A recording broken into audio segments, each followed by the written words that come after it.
আসসালামু আলাইকুম ভিউয়ার্স। আজকে আমি এসেছি শালিশন আমার বন্ধুর বাসায় বেড়াইতে। আমরা কয়েক বন্ধু মিলে। তো বাড়িতে প্রচুর পরিমাণ গাছ আছে, আমের গাছ, কাঁঠাল গাছ, এবং দেখেন না খুবই সুন্দর সুন্দর কাঁঠাল ধরে আছে, দেখলেই খেতে ইচ্ছা করছে। অনেক কাঁঠাল ধরেছে এই গাছটায়।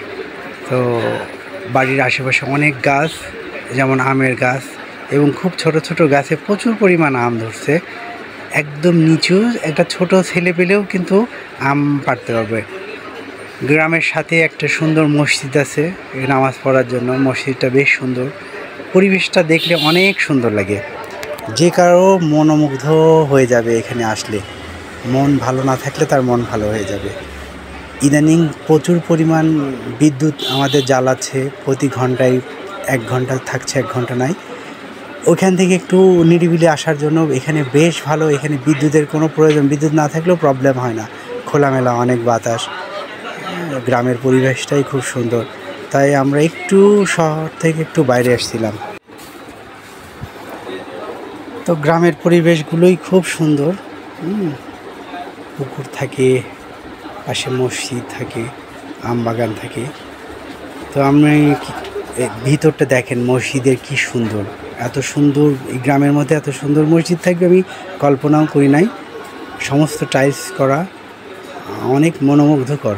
বাইরের দৃশ্য যেমন সুন্দর, ভিতরের দৃশ্যগুলো খুব সুন্দর। তো মসজিদে আমি আবার জোহরের যেহেতু নামাজের সময় হয়ে গেছিলো, আমরা নামাজ পড়লাম। নামাজ পড়ে আবার বের হলাম বাগানে দেখার জন্য। তো ভিউয়ার্স, মসজিদের দেখেন ভিতরে কি সুন্দর, যে কারো মুগ্ধ হয়ে যাবে মসজিদের ভিতর দেখলে।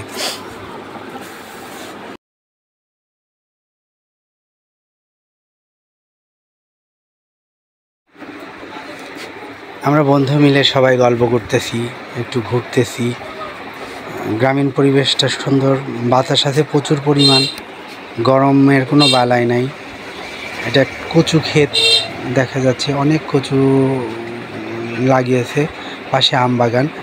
তো মন চাইলো যে যাই একটু আম বাগানে ঘুরে আসি বন্ধুরা। আমি একটু পরে আম বাগানের উদ্দেশ্যে রওনা দিব। দেখেন অনেক ছোট ছোট গাছে প্রচুর আম ধরছে, একদম নিচে নিচে, অনেক নিচে আম। আমগুলো দেখেই লোভ হয়, যে কারো পারতে ইচ্ছা করবে, পেরে খেতে ইচ্ছা করবে। তো যেহেতু গ্রাম, কোনো সমস্যা নাই, পেরে খেতে পারবেন আপনি। আমাদের এখানে একটা সুবিধা, আম পারলে কেউ কিছু বলে না, আর ওইভাবে কেউ পারেও না, কারণ সবার বাড়িতেই কম বেশি আম আছে।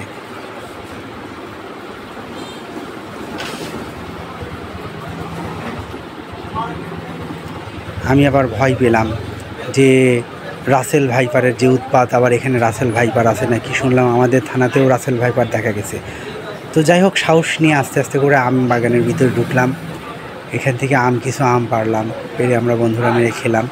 দেখেন এত ছোট, 1 বছরের ছেলেও হাত দিয়ে আম পাড়তে পারবে। খুবই সুন্দর আম, অনেক নিচে, অনেক ভালো সুস্বাদু আমগুলো। তো আম বাগানের মধ্যে ঢুকলাম। তো ভাবলাম যে কিছু পারি, আম পেড়ে খেলাম। পরে বন্ধুর বাসায় গেলাম, ওরা আম কেটে দিল। ইভেন দুপুরে আমরা খাওয়া দাওয়া করলাম, অনেক আয়োজন করছিল।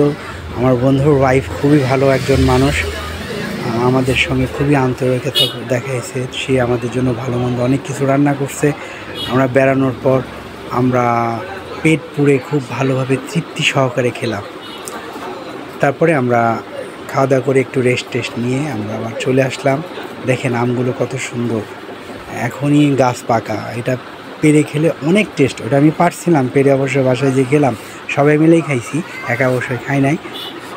তো বন্ধুরা, আমার ভিডিওটা যদি ভালো লাগে তাহলে অবশ্যই বেশি বেশি শেয়ার করবেন এবং আমাকে ফলো করবেন, যেন আমি আবার আপনাদের সামনে নতুন কোনো ভিডিও, নতুনভাবে আপনাদের নতুন নতুন জায়গা দেখাইতে পারি, গ্রামের বাংলাদেশের সৌন্দর্য ফুটাই তুলতে পারি। তো